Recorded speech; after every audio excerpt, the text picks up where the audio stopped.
নানা আয়োজনে কুয়েতে বাংলা নববর্ষ পহেলা বৈশাখ উদযাপন করেছে প্রবাসী বাংলাদেশি নারীদের সংগঠন উইমেন্স এম্পাওয়ারমেন্ট অর্গানাইজেশন। কুয়েতের খেইরান অঞ্চলের এক রিসোর্টে পহেলা বৈশাখ উদযাপন করে সংগঠনের নেতৃবৃন্দ সহ হাজারো প্রবাসী বাংলাদেশি। দিবসটিতে দিনভর চলে পিঠাপুলির উৎসব।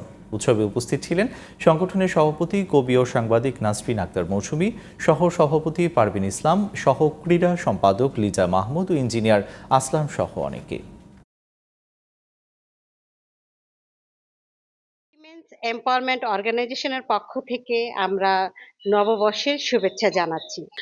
দেশ এবং দেশের বাইরে সকল বাংলাদেশি প্রবাসীদেরকে ঈদ মোবারক এবং নববর্ষের শুভেচ্ছা। দেশের এবং দেশের বাইরে বাংলাদেশি যারা আছেন সবার প্রতি রইল ঈদের শুভেচ্ছা এবং নববর্ষের শুভেচ্ছা।